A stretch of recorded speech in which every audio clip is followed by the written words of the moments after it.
पहले भी मैंने आपसे शायद कभी निवेदन किया था, जिन संबंधों का निर्वाह करने के लिए जीव पाप करता है, संबंध यही रह जाते हैं, पाप साथ जाता है। कब तक साथ रहता है? आज तक भटक रहे हैं संसार में, ये जन्म जन्मांतर के हमारे पाप ही तो हैं। इतना सुनते हैं, इतना संतों की वाणी सुनते हैं, फिर भी और अंतर में प्रकाश नहीं होता, हमको बोध नहीं होता। अरे पूर्व के पाप ही तो बार बार विक्षेप बनकर सामने आते हैं। सुख निधान प्रभु प्यारे नहीं लगते, प्रभु का नाम मीठा नहीं लगता। वही संसार की चकाचौंध बार बार खींचे लेती है मन को अपनी ओर। तुलसी पिछले पाप ते हरि चर्चा न सुहा। नहीं तो भाई भगवान कह रहे हैं, भाई नहीं तो जीव को उसकी दुर्दशा से कोई नहीं बचा सकता। बोले पहले संबंध बनाता है, फिर उनके पालन पोषण के लिए बोले जीवन भर जलता है, तपता है, अनेक अनेक प्रकार के पाप करता है। बोले वो सब संबंध तो यहीं धरे रह जाते हैं, पाप साथ जाता है और फिर अनंत अनंत जन्मों तक उसे फिर इसी संस्कृति में डालता है। और बोले बहुत प्रयास करके थोड़ी देर के लिए कोई दुख मिट भी जाए, उसी को सुख मानने लगता है। दुख का मिटना सुख नहीं है, सूक्ष्म बात है। दुख का समाप्त होना सुख नहीं है। और हम आज तक यही तो समझते आए, थोड़ा दुख दूर हुआ हमको बड़े सुखी हो गए। नहीं नहीं, कहे कबीर बिन भजन के कुशल कहां ते होए।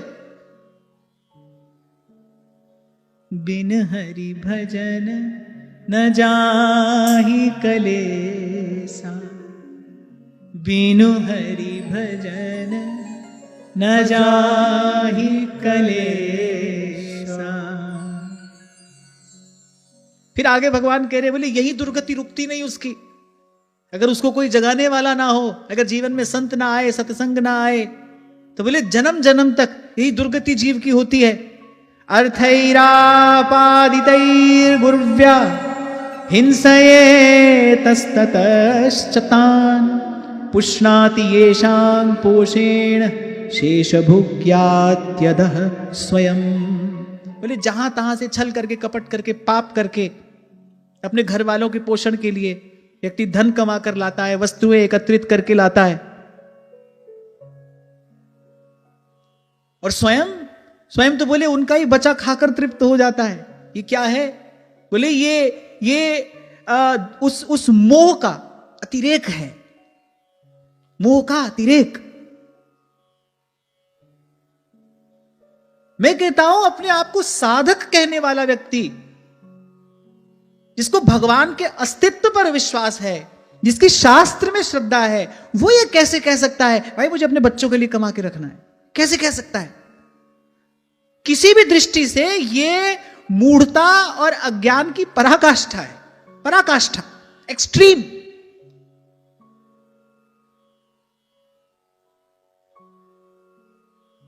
इस भूल में कभी ना रहना।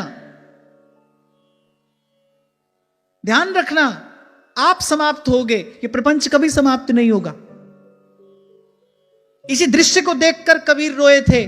दो पाटन के बीच में साबत बचा न कोई, साबत बचा न कोई। एक कमाने वाला व्यक्ति होता है घर में, किसी कारण व्यापार न चले, किसी कारण कोई और कष्ट आ जाए, समय पर घर में धन लाकर न दे, तो वही घर के लोग अनादर करने लगते हैं कि नहीं? बताओ, वही घर के लोग अपमान करने लगते हैं कि नहीं? तो सम्मान किसका है, तुम्हारा है कि धन का है? कोई आपसे प्रेम कर रहा है या अपने सुख से प्रेम कर रहा है? पर विडंबना यह है, ये माया श्री कृष्ण की मोयो सब संसार। आंख खुली है पर दिखता नहीं, इसलिए आंख तो है पर दृष्टि नहीं है, बुद्धि है पर विवेक नहीं है, जीवन है पर आत्म कल्याण की क्षमता नहीं है, सामर्थ्य नहीं है।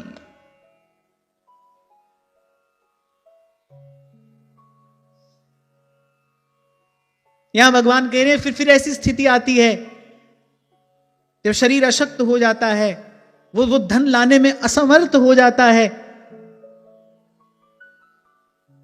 फिर भांति भांति के विकार बढ़ते हैं। अच्छा देखो, व्यक्ति का व्यापार नहीं चल रहा है, परिवार भूखा है, फिर व्यक्ति क्या करेगा? कहेगा भाई मैं पाप करके भी कमाऊं पर परिवार का पेट तो पालना है। होता है कि नहीं? यही यही यही तो संसार में होता आया है, हो रहा है। फिर भगवान कह रहे जब मंद भाग्य के कारण इसका कोई प्रयत्न नहीं चलता और यह मंद बुद्धि धनहीन होकर कुटुंब के भरण पोषण में असमर्थ हो जाता है और तब अत्यंत दीन और चिंतातुर होकर, व्याकुल होकर पहले बेचारा पड़ जाता है, तिरस्कृत होकर, अपमानित होकर। और जैसे किसी बूढ़े बैल की उपेक्षा कर दी जाती है, पहले वैसे फिर इसकी भी उपेक्षा कर दी जाती है। भाई अब तुम हमारे किस काम के हो? इसलिए आज आरंभ में मैंने आपसे कहा, ना तो भाई यहां किसी से उलझना है, ना किसी में उलझना है, ना किसी से उलझना है। बस इसको समझ लीजिए। एक बात करना है, पर मैं बार बार आपसे कहता हूं, करते करते मरना नहीं है। परम धर्म तो आत्म कल्याणी है। ये जो बीच का एक मार्ग आया है, इसको सद्भाव से इस पर आगे बढ़ते हुए करना तो आत्म कल्याणी है। लक्ष्य तो हमारा वही है, लक्ष्य को नहीं भूलना है।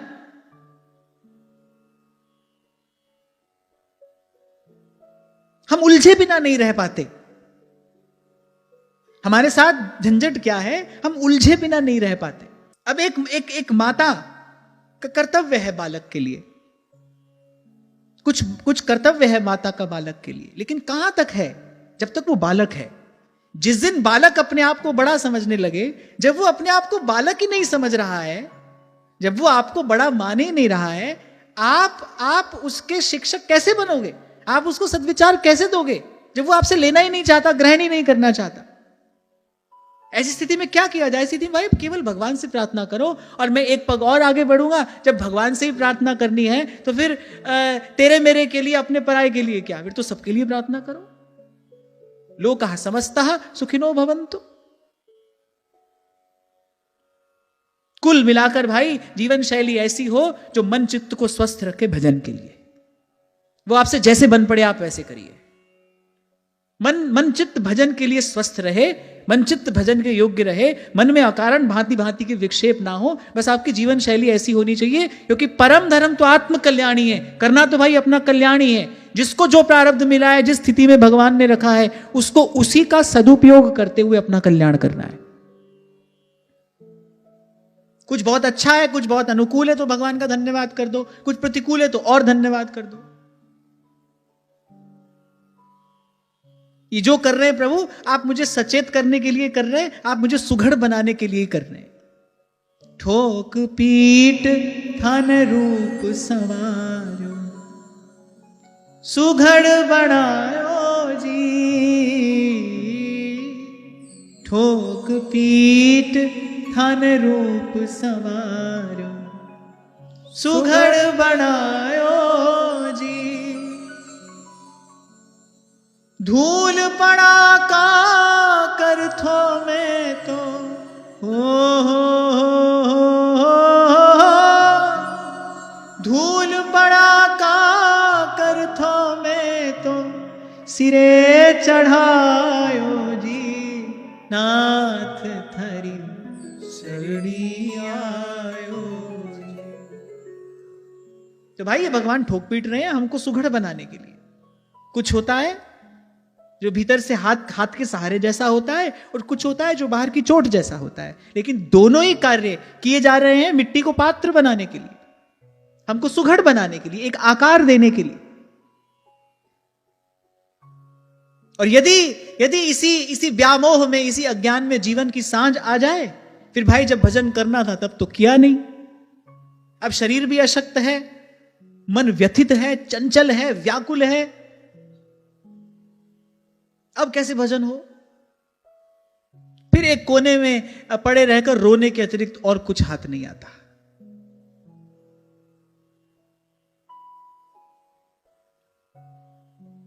तो इसीलिए चेत मन बावरे, ऐसा संत कहते हैं अपने मन को चेताते हुए। चेत मन बावरे। इससे पहले चिड़िया खेत चुग जाए, उससे पहले खेत की संभाल कर लो। प्यास लगने पर कुआं नहीं खोदा जाता है भाई। आप सोचो प्यास लगेगी तो कुआं खोदेंगे, अभी तो सब अनुकूल है, फिर देखेंगे जब समय आएगा तब भजन करेंगे। नहीं, ऐसा नहीं होता है। यदि कोई सोचे प्यास लगने पर कुआं खोदूंगा, फिर तो भाई प्यास के मारे मरेगा, फिर तो प्यास प्राण ले लेगी। कुआं पहले खोद कर रखना पड़ता है। तो ऐसे ही प्यास तो लगेगी भाई, शरीर है तो प्यास लगेगी ना, प्यास तो लगेगी, समय तो आएगा। तन जोबन उड़ जाएगा जैसे उड़त कपूर, नारायण गोपाल भज क्यों चाटे जगधूर, क्यों चाटे जगधूर। अब फिर आप कहो कि आज तो आपने बहुत ही डरा दिया। नहीं नहीं, मैं तो आपको वो बोर्ड दिखा रहा हूं, आगे गहरी खाई है। और मैं कहता हूं कि अगर कभी कभी डरना भी पड़े, यदि डरने से अपना हित होता हो तो डरना भी चाहिए। अब वो कोई बोले भाई मैं तो जलती आग से नहीं डरता, तो कोई बड़ा बुद्धिमान है। अरे भाई उससे डरना ही चाहिए। जलती आग से कोई नहीं डरेगा, बोले मैं तो नहीं डरता, मैं तो गले लगा लूंगा इसको, मैं तो कूद जाऊंगा इसमें, तो कोई बहुत बड़ा पुरुषार्थ है, कोई वीरता है, ये तो मूर्खता है, मूर्खता है। तो भाई कभी कभी डरना भी चाहिए, कहीं कहीं डरना भी चाहिए। और डरने की आज्ञा तो हमको आचार्य चरण ही कर रहे हैं, यही डर ही डरप हरिवंश हित। आज की चर्चा से सार स्वरूप ये बात याद रहे, भाई प्यास लगने पर कुआं नहीं खोद पाएंगे हम, उसकी तैयारी तो आज ही करनी है। आज लगोगे तो किसी दिन जल निकलेगा। बनते बनते बात बनती है, लाख बार बिगड़ेगी, फिर बनते बनते बात बनेगी। इसलिए कल मैंने आपसे कहा था, सब बात किसके लिए? जो सच में साधक है, जो ईमानदारी से साधक है, जो अपने जीवन को साधना चाह रहा है, उसके लिए ये नहीं है। जो इत व्यवहार ना उत परमारथ, और जो बीचे बीच जन्म गंवा रहा है, उसके लिए नहीं है। मुझे तो एक व्यक्ति जो विषय भोग में लगा है, उसको कोई सुध ही नहीं है अपने कल्याण की, अपना खा रहा है, पी रहा है, सो रहा है, मुझे तो उससे भी ज्यादा दया उस पर आती है जो बेचारा बीच में लटका है, ना इधर का है ना उधर का है। जो बीचे बीच में जन्म गंवा रहा है, जो कहीं का भी नहीं हो पा रहा है, बड़ी दयनीय अवस्था तो उसकी है, दुर्दशा तो उसकी है।